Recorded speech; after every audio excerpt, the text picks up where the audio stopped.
everyone, Jane here. Thank you for joining me today and welcome if you're new, welcome back if you are a returning visitor. I am going to be doing a colour study today in my Etchr B5 journal. This is cold pressed watercolour cardstock. I'm starting off by masking off the squares, or well, they're not squares, are they? Rectangles in a double page spread. Now in my video where I looked at my latest Daniel Smith watercolours, I did say about would people be interested in me doing colour studies and more grid journaling, and people said yes please, and I had one lovely person said that they would like maybe some bigger grids as well. So this time I've decided to go with some bigger shapes to create in, and I'm going to start off, I thought rather than a colour as such, we're going to start with grey because I think grey is a really underrated shade and I thought it would be quite fun. So it's not really a colour, it is a shade or a tone, I guess, of black, and it's really interesting when you start to get out all your different grey mediums, how varied grey actually is. So this first one I'm using, I've decided to go with stripes. For some reason I decided I wanted to be a bit geometric today with the more squares and stripes and rectangles. And the first one was the Kuretake Gansai Tambi, and that was from the Art Nouveau set, I do believe, and that was beige grey. So that was more a grey on the brown side of things. Now this is Daniel Smith's Jane's Grey, which is a much more traditional grey, as in a more neutral type of grey, I would say. And I'm just using, I use my Princeton 3/4, I think it is, inch flat brush. This, then I was using the overwash, and now I'm using the Rowney graduate filbert, no, overwash as well, I think 1/2 inch. And this colour I'm now using is Moonglow by Daniel Smith. And this has got more of a sort of like a slightly purple tone. I wasn't sure whether I would class it as a grey or purple. I think it, the one I have, definitely I would class more on the grey side of things. It may separate a bit more if you spread it out on bigger areas and such, but for the purposes of this project, it was definitely a grey. And then finally I wanted to fill in those spaces, so I'm going with, this is a graphite crayon stick, watercolour soluble, water soluble graphite from Lyra, and it is, no it's not, the graphite's down there. What am I using? I didn't look properly, did I? Oh, am I using Neocolours? I'm using a mixture of the Neocolour 2s, I think, and then I'm going over with the graphite. So the Neocolour 2s were grey and light grey. Then I have got out a range of grey pens I also had. So this stencil, I'm not really sure where I got it from, but if you've got any stencil with squares on, it will do the same job. So I just wanted to put some shapes in, and I'm going with, I've got the Posca grey pen. This is a 3M. I did struggle with this pen today. I don't know why. I had a little trouble with one of my other ones that were, not 3M, 5M recently as well. And I'm also got here the Uni pen in grey. So Uni pin pens are like a pigment ink, so they're waterproof and so forth, but they're very fine liners usually. And I do have to be a bit careful with that over this paper, over these mediums, because you don't want to destroy that sort of fibre tip end. But you can get them in black, you can get them in sepia, and this one is grey. So I've got a few, just a little selection in the grey tones because they're not one I use that often, as I realised when I was going out today. I'm also using the Arrtx grey acrylic markers. They're really lovely over different mediums, I have to say. That tip really seems to work well, better in many ways than the Posca, I find, when I'm using it in this sort of way. And I'm still using the Neocolour 2s as well, the grey and light grey.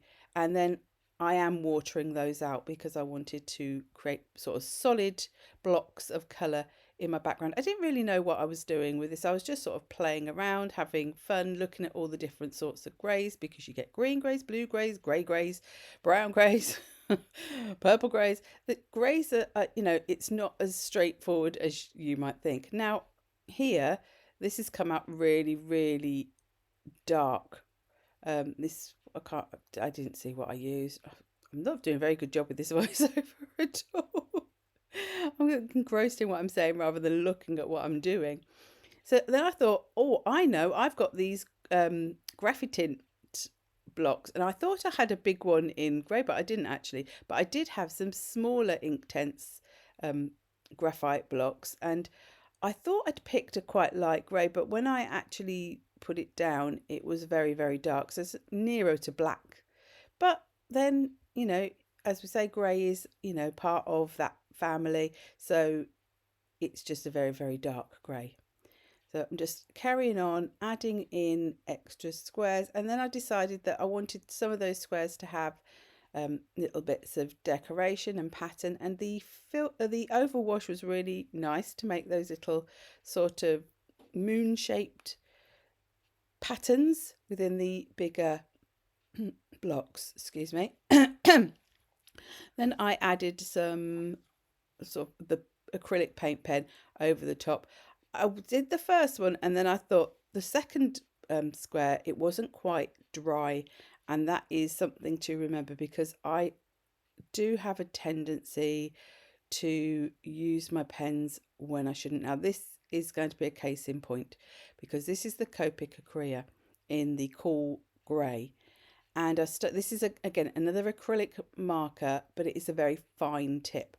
The first one was fine, and then as I tried to draw around it again, I think I had slightly clogged the tip. Now since then I have checked it out. I think it's okay, but I have ruined the white one before now, going over things I shouldn't. So especially with your finer tipped pens, do be aware of what you're going over the top of and making sure that things are properly dry. Even your thicker acrylic markers, really, you need to be going over things that are dry. They're not meant to be going over wet mediums. It will clog them. It will potentially, you know, destroy them. I have, to be fair, destroyed many, many acrylic markers. So do as I say, not as I do.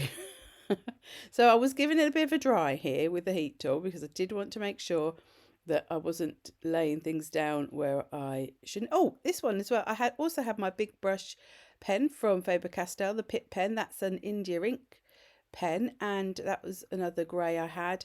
It didn't show up that brilliantly over the top, but they are really good. They are a permanent ink in them, and they are really good for different things. But it didn't really, because there was so much opaqueness already on the page with the acrylic markers and the Neocolours and everything, they didn't really show up that much, but it did change the sort of the tone in some of the areas. So here I'm just carrying on, adding in some more pattern.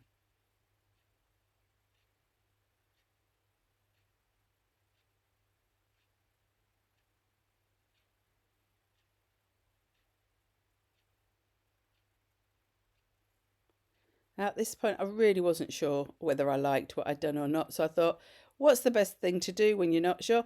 Add some stenciling with some paint. So I've got this stencil. It's a really quite an old stencil. I don't think they're available anymore. It was, oh, I did show the name. I think it's Warp Grid or something like that. And I'm using the indigo blue steam whistle paint, which is a grey again. And then I still wasn't sure, so when I'm in doubt of anything, I just add more layers. So I've now got this stamp set. Again, this is a really old stamp set.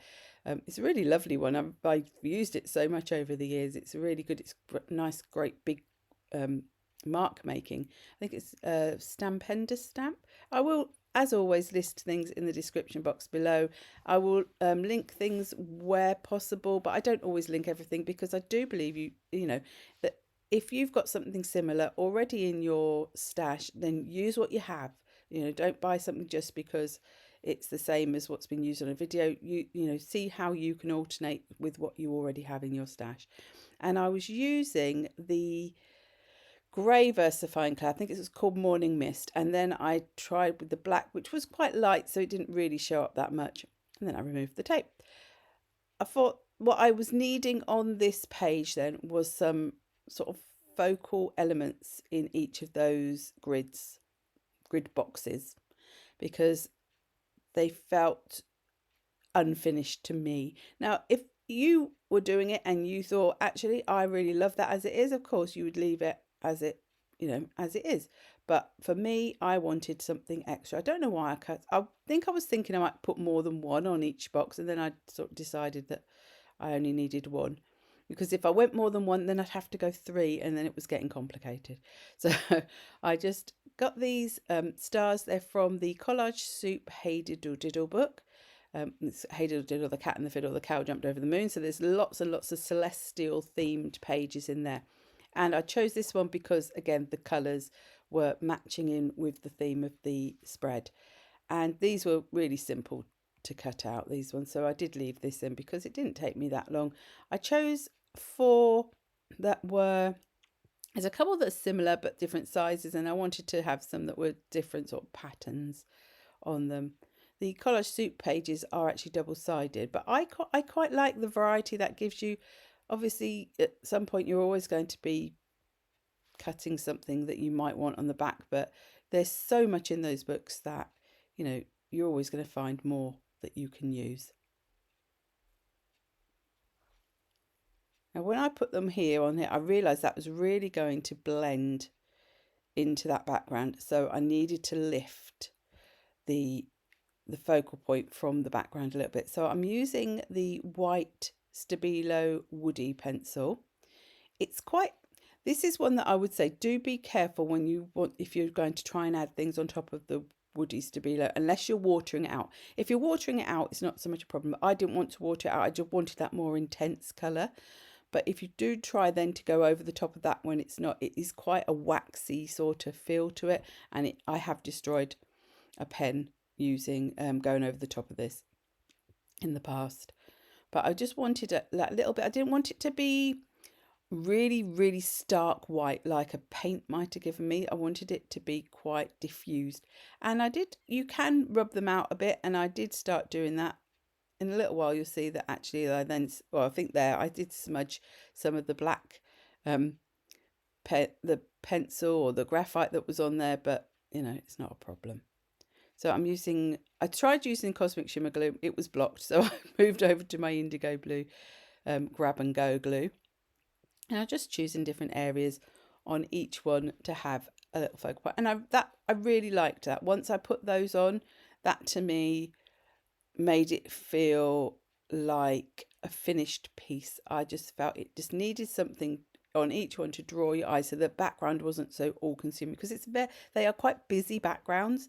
But I think just by adding in a focal point, your eye is then drawn to that, and the background becomes a part of it, and it all becomes much more coherent, and you can sort of let your eye rest a bit.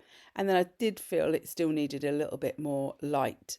I like light and shade and contrast in my project, so I added some white Posca pen just with some little dots, and then I was going around the X's from the stamping, but it didn't really show up that well. And here's a close-up. So thank you very much for watching today.